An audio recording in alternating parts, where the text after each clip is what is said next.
Hello and welcome to Business 150 here at Wisconsin Lutheran College.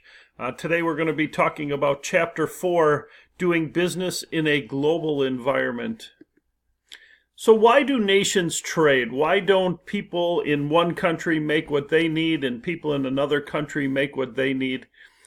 And I think the answer to that is because no economy can produce all the goods and services that its people need. Let me give you two examples. If we compare the U.S. and Japan, the U.S. is a very large, wealthy country with many resources, and so for the most part, if we wanted to, we could probably be self-sustaining. On the other hand, a small country like Japan has very limited natural resources, and as a result, they need to find other countries to trade with because they can't produce all the goods and services that they need. So if we think about it for a moment, if you try to imagine a product that we bring into the United States because we don't have access to that product. So if we look back and say, well, no national economy can produce all the goods and services that it needs, what is something that here in the United States we bring into the country because we don't have access to it? And you can think of a whole host of items, but something like diamonds or bananas we don't have naturally here in our country, or we don't have the climate needed to grow bananas. And so if we want those resources or we want those products, we have to bring those in from another country. Think of a product that we bring into the United States because we prefer somebody else's product. It isn't that we don't make them or we don't have the product. It's because we prefer somebody else's product. And in that case, you can think of such things as automobiles or clothing or thousands of other products that we bring into the United States. We could make them here if we wanted to, but we choose to bring them in from somewhere else.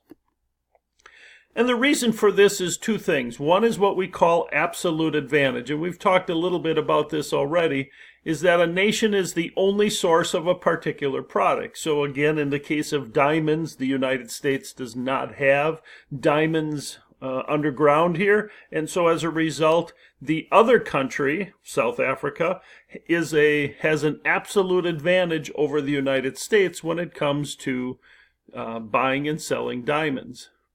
The other side of absolute advantage is it can make more of the same product using the same amount or fewer resources.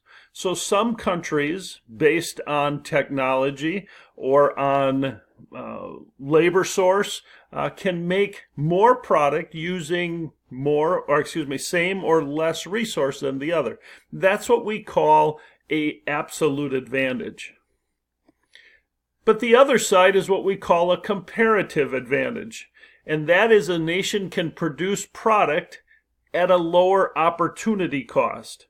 Well, what is an opportunity cost? Well, that is a product that the country is unable to make in order to produce something else. And so it costs them more money to give up what they currently make in order to make something else. When a country specializes in a particular product, it sacrifices the production of other products.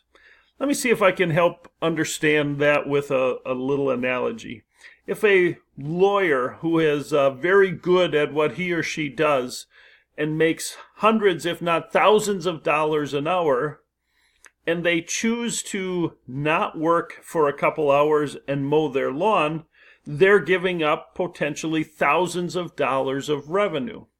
Well, if they trade some of their money with a young man or a young lady down the street that cuts their lawn, they don't necessarily give up the thousands of dollars an hour they can make by doing what they're good at, being an attorney, and yet the person down the street is obtaining something of value as well, i.e. a few dollars. So when somebody specializes and is really good at one manufacturing one type of product or another, they have to sacrifice that production to give up what they're doing with something else.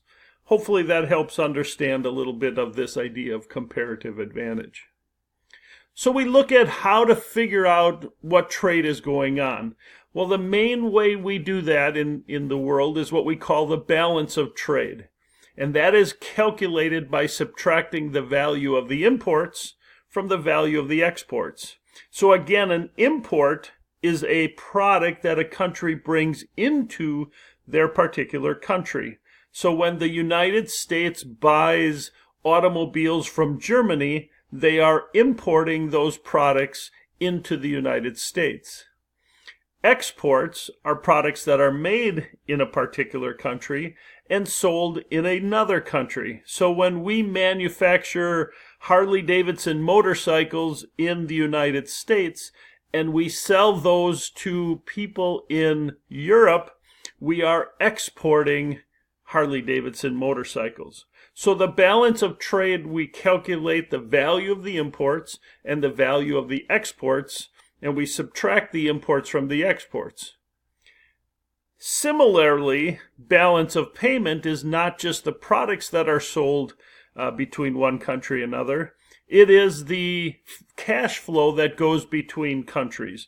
So if a business in the United States invests money in a country or in a product or in a business in another country, there isn't a trade of products, but the money flows from one country to another, and therefore we calculate that in what we call the balance of payments. So a trade surplus is a favorable balance. In other words, we are selling more product than we buy. So when we ship all of our products overseas, and I'll just hypothetically say that's $1 million worth, and we buy products from other countries and it's $500,000, we have a favorable balance or a trade surplus of $500,000. The reverse is true is with what we call a trade deficit. That is as if we buy more products than we sell. So if we buy $1 million worth of products from another country and we sell only $500,000 of product to other countries, then we have what's called a trade deficit. Here's a chart that shows approximately the last year of trade. And so as you can see, our exports and our exports are the blue line, the imports are the green line, and we are in a trade deficit. Okay, if we look at just February of 2017, the United States had a trade deficit of $44 billion, meaning we bought $44 billion of goods more than we exported to other countries. So let's talk a little bit about importing versus exporting, just to clarify. Again, if the United States is importing products, they are bringing goods in from another country, and our U.S. dollars are going out because obviously we have to pay for those goods coming in. If we are exporting our product, in that case, the goods that are manufactured in the United States are being shipped to other countries, and then the dollars or the foreign currency are coming into the United States. So there are other ways of doing business internationally than just buying and selling products. The first here I'd like to share with you is international licensing. And as the slide says, it allows a foreign company to sell products that somebody in the United States owns in exchange for a royalty. So if we take a product that is popular here in the United States and people in another country want to sell that, we give them the right to sell that product, and then we pay them a royalty, or they pay us a royalty, for the use of the ability to sell that product. An international franchise agreement is where somebody overseas becomes a franchisee of a company here in the United States. In the United States, fast food is a prime example of a franchise type of agreement. So McDonald's Corporation owns McDonald's name and their products and their brands, and then they franchise those out to somebody else. Well, if they do that across borders, we call that an international franchise. The people overseas have the right to sell the products and services that they license from the company here in the U.S. And lastly, on this slide here, we'll talk about contract manufacturing, or what some people will call outsourcing. That is where a U.S. company contracts with a company overseas and says, would you make these products for us? Why is that done?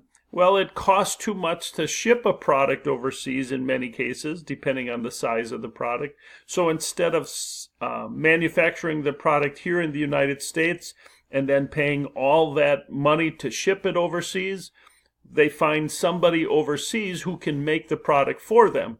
It still stays the same name as the product that was made here in the United States, but it's just made overseas, again, many times for shipping purposes.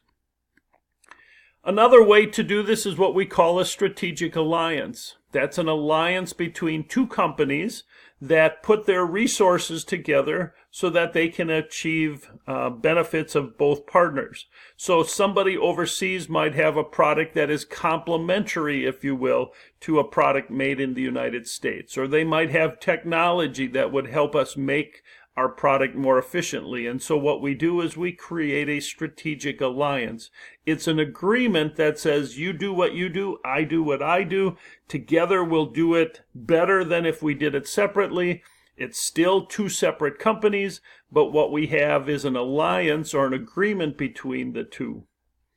The others is a joint venture. That's where two companies join together to create a separate company in a particular country. So a company A in the United States and a company B in Europe, they join together and they create company C. And so they each bring their expertise, their products, their knowledge, etc., and they create a separate company, which is a joint venture between the two of them. Another way is through direct foreign investment. That's where a business here in the United States invests money in a country overseas, or in particular in a company in a country overseas. And so they may buy, as it says here, a factory or a sales office. And so therefore they are investing US dollars in a business overseas. And lastly, we have what's called a foreign subsidiary. For example, if we take General Motors here in the United States, who manufactures cars, they may have a foreign subsidiary. It's almost like a small version of the U.S. company overseas that has its own manufacturing in many cases. It has its own salespeople and management and so on. It's a foreign subsidiary, a foreign mini-me, if you will, of a product and service company that's headquartered here in the United States. So we're going to stop here. We'll continue with video 2 in a moment, but what we're looking at is different ways right now that companies trade internationally.